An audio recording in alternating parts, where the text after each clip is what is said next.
या परिवर्तन मेळाव्यासाठी मंचावर उपस्थित आपल्या विभागाच्या लोकप्रिय खासदार आदरणीय स्मिताताई वाघ, आमचे जिल्ह्याचे अध्यक्ष आदरणीय डॉक्टर राधेश्यामजी चौधरी,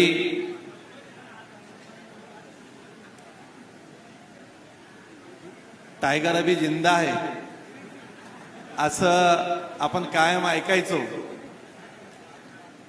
असे आदरणीय दिलीप भाऊ वाघ, आमच्या लाडक्या भगिनी आदरणीय वैशालीताई, माझे मित्र आदरणीय अमोलदादा शिंदे, प्रताप नाना, मधुभाऊ काटे, DM भाऊसाहेब, अमोल दादा, सुभाषभाऊ पाटील, सुचिताताई, संजू नाना वाघ, सुलभाताई पेली, प्रदीपजी देसले, सगळेच आमचा सगळे संघट पिंपरीचे बाबापासून तर आमचा संघटनेतला सगळे सहकारी खरं तर बराच वेळ झालाय आणि आपण सगळेजण जे जमलो आहोत ते वेगवेगळ्या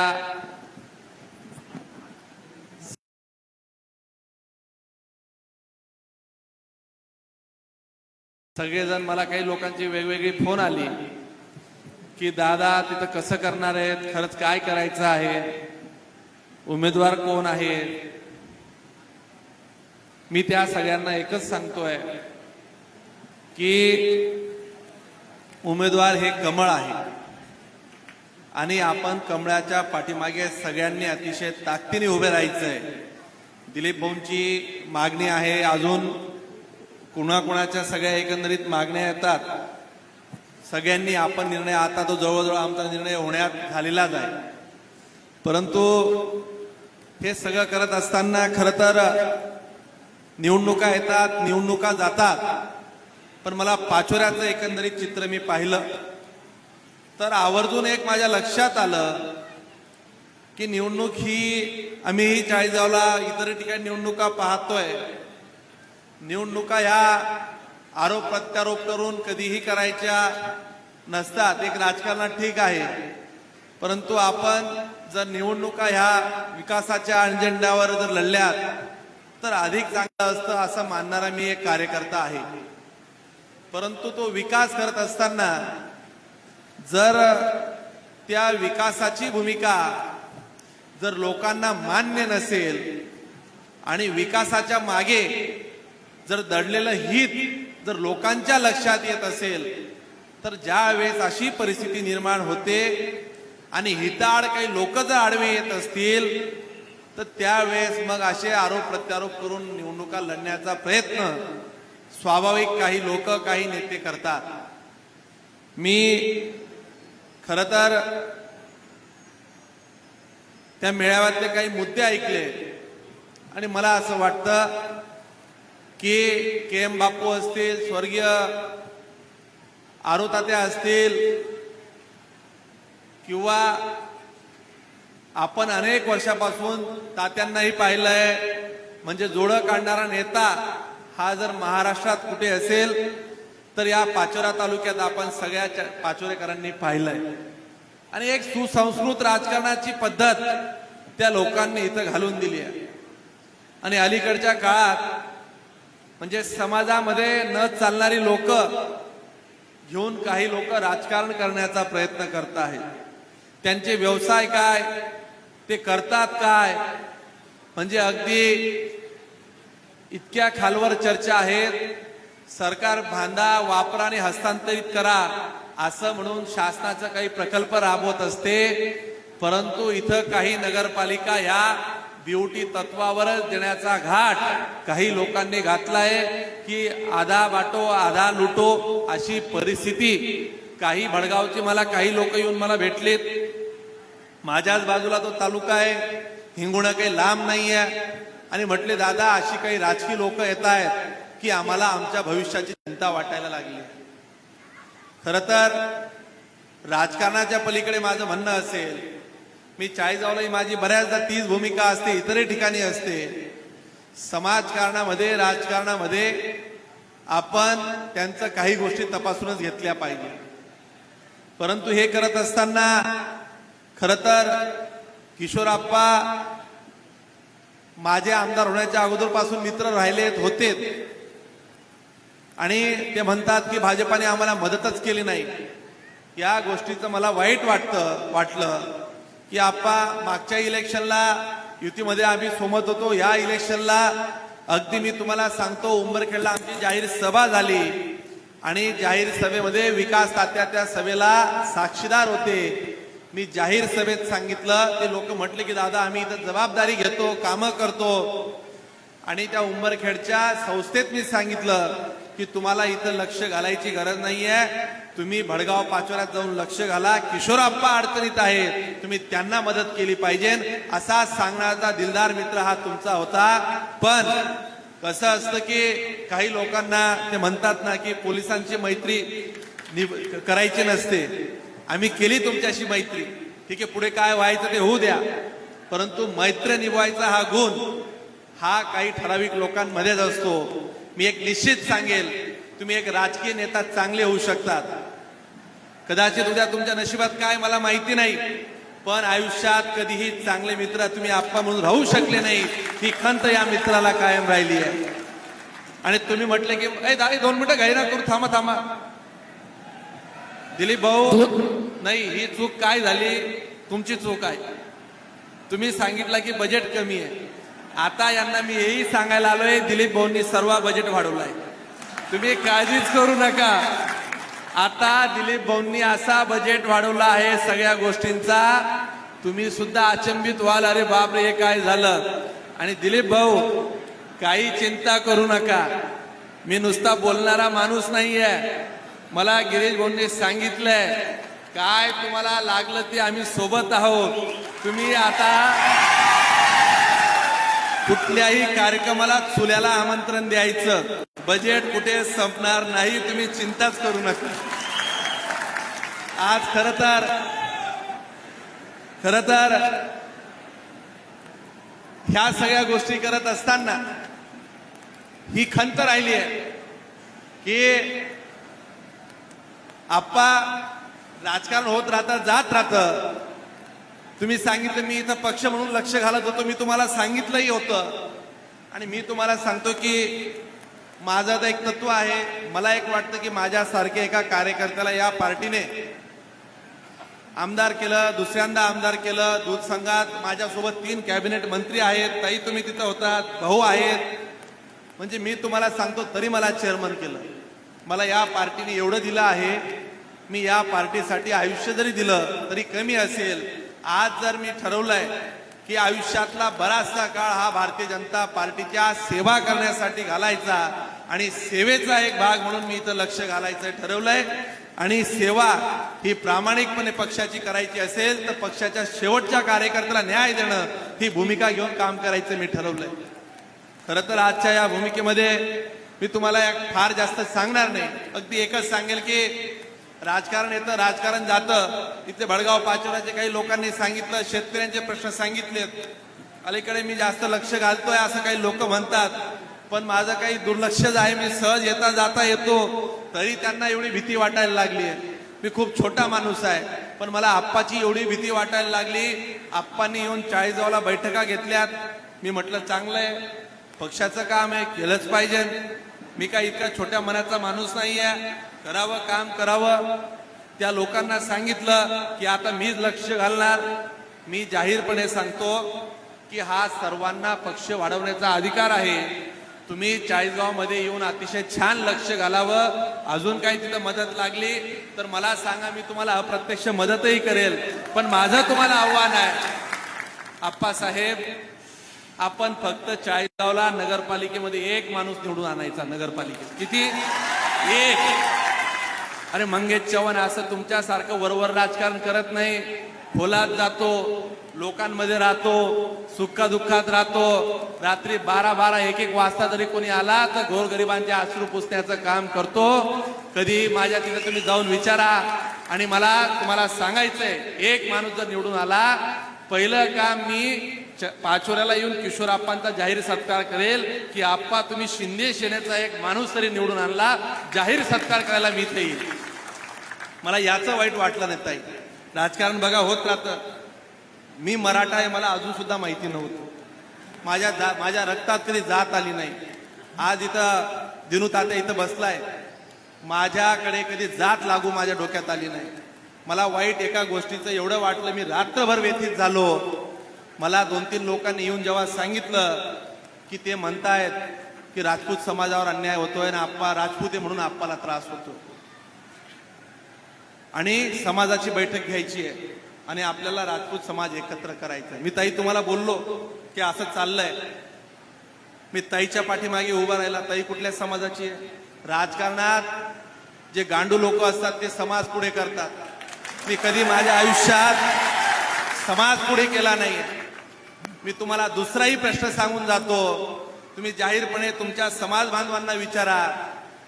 सर्व समाज बांधवांना तिथं साळी असेल, कोली असेल, तिली असेल, माळी असेल, वंजारा असेल, बंजारा असेल, 18 पगड जातींना घेऊन मी काम करतो.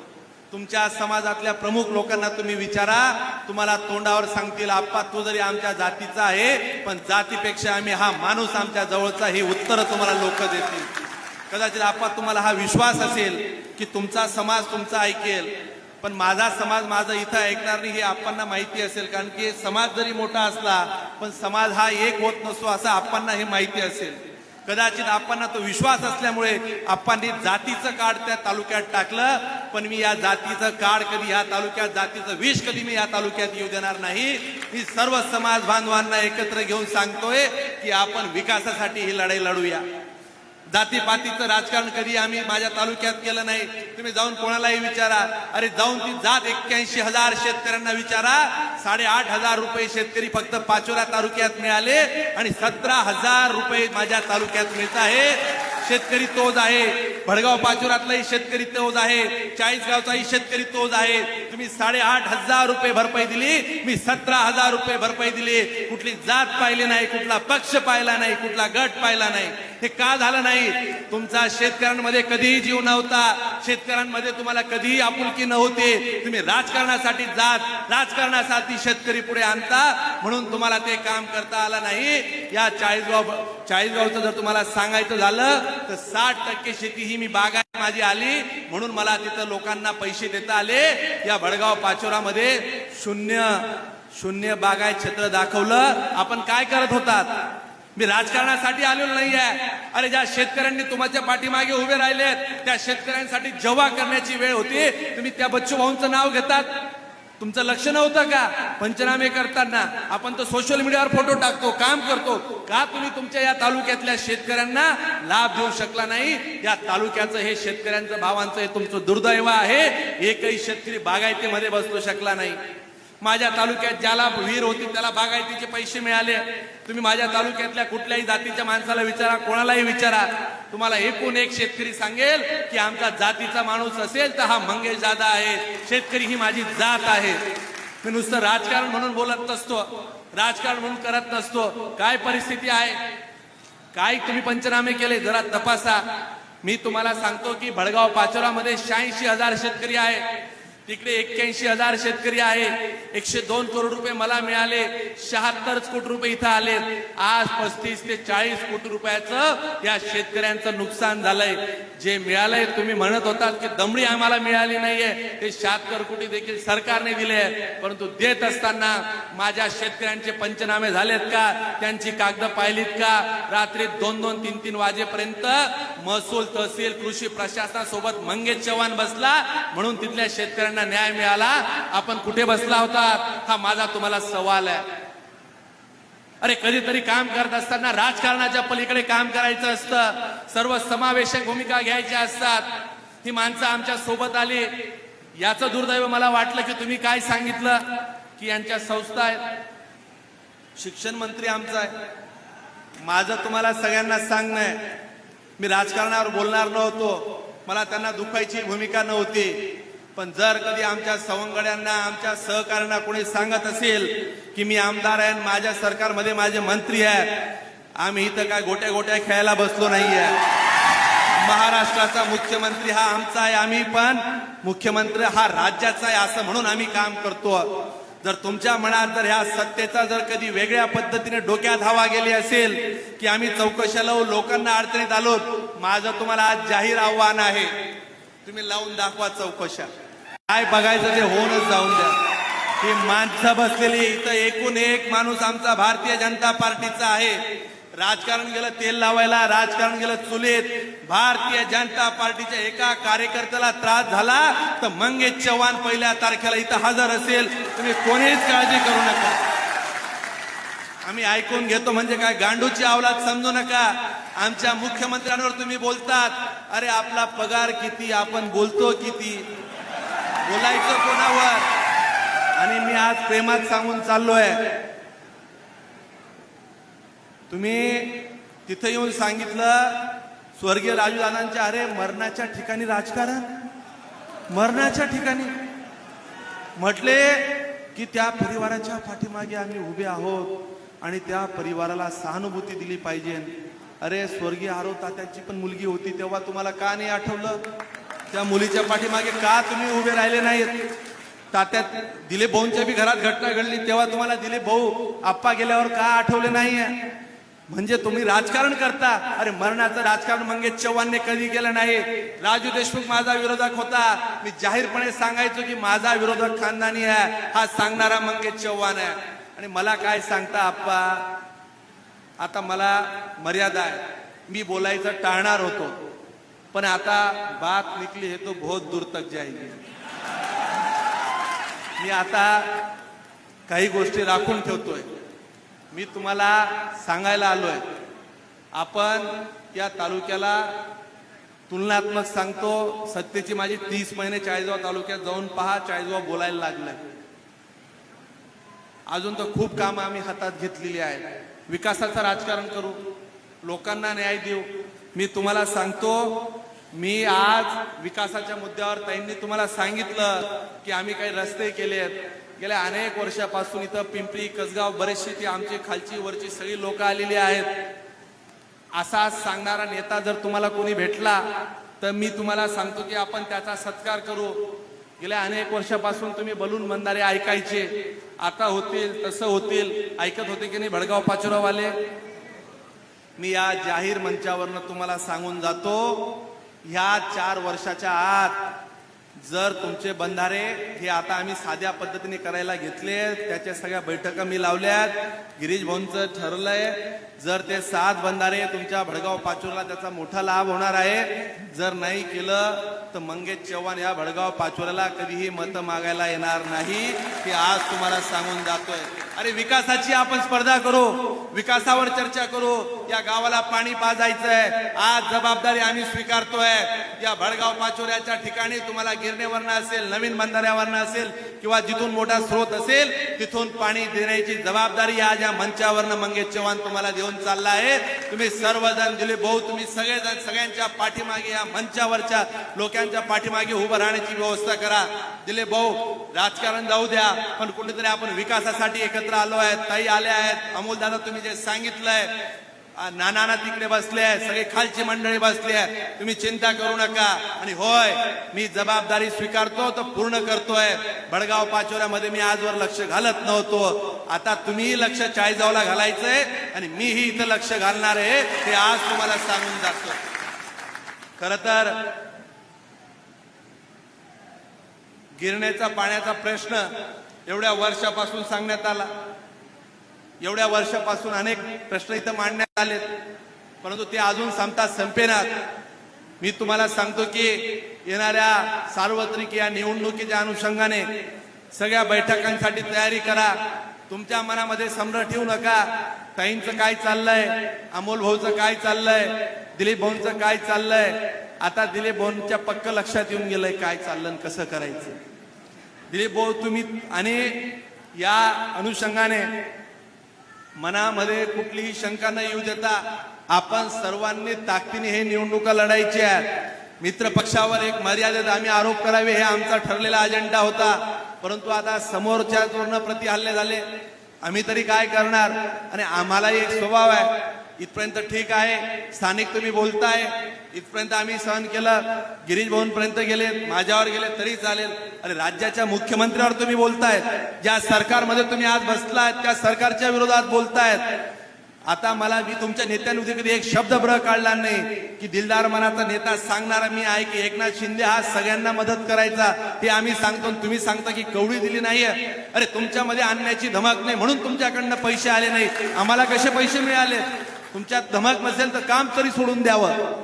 आज या निवडणुकीच्या अनुषंगाने आपण जाताना सगळ्यांनी एकच संकल्प करायचा आहे की आपल्याला या पाचोरा नगर परिषदेमध्ये कमळ फुलवायचं आहे. यासाठी ताई तुम्ही सगळेजण, अमोल दादा, भाऊ, सगळ्यांनी एकत्र हातात हात घेऊन काम होणार आहे. आणि तुम्ही मनातल्या सगळ्या शंका काढून टाका. मी भडगाव पाचोरामध्ये पाहिलं की ते मनामध्ये त्यांना वेगळंच काहीतरी येतं. उद्याचं कसं होईल, परवाचं कसं होईल. तुम्हाला सांगतो, आजची पण व्यवस्था आम्ही केली आहे, उद्याची पण व्यवस्था केली आहे आणि परवाची पण व्यवस्था केली आहे.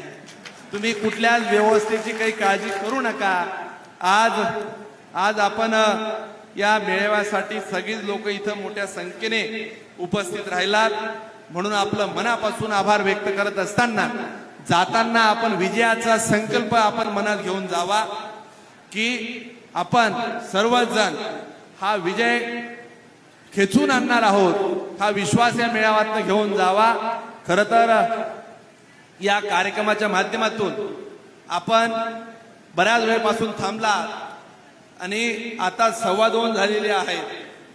मी निश्चित अपेक्षा व्यक्त करतो की विरोधकांचे 12 वाजवल्याशिवाय तुम्ही स्वस्थ बसणार नाहीत.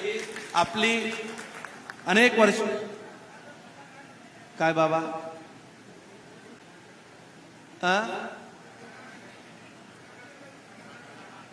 साखर कारखाना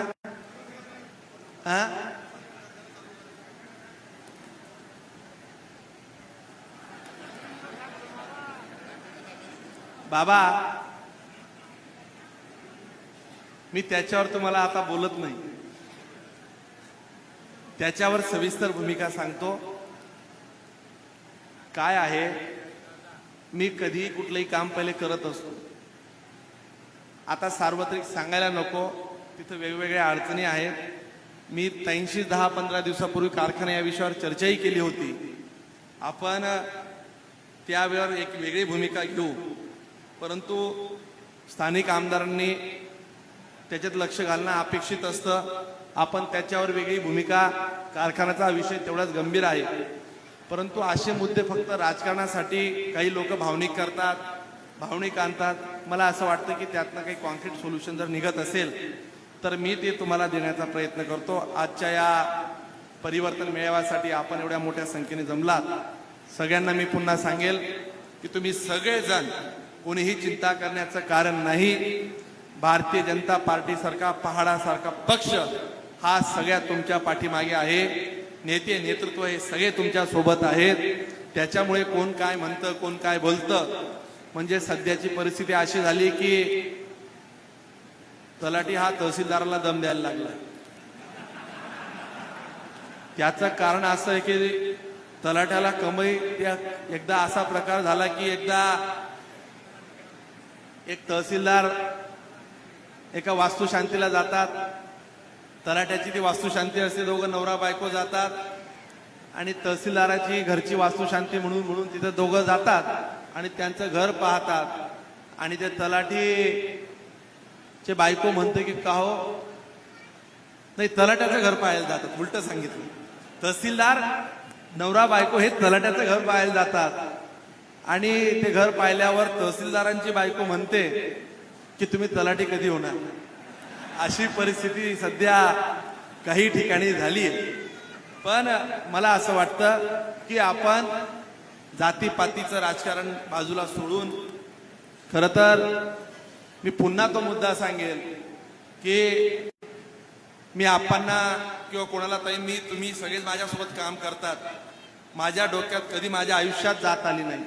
पण आपणनी भडगाव म्हणजे इथं 40गाव, इथं काय चालतं मला माहिती नाही, पण 40गावच्या लोकांच्या डोक्यात जात घातली ते माझ्यासाठी दुर्दैव आहे. ते मी माझ्या आयुष्यात कधी विसरू शकणार नाही. अरे विरोध करा, माझ्यावर बोला, काय बोलायचं बोला. अरे माझी ती समाजाची माणसं आहे, जीवाभावाची माणसं आहे. पण तुम्ही वेगळ्या मुद्द्यावर इलेक्शन नेऊ नका. आपण विकासावर इलेक्शन नेऊ, हे मी तुम्हाला आज पुन्हा सांगतो. पुन्हा एकदा या मेळाव्याच्या निमित्तानं आपला आभार व्यक्त करतो. थांबतो. धन्यवाद. जय हिंद, जय महाराष्ट्र. धन्यवाद दादा.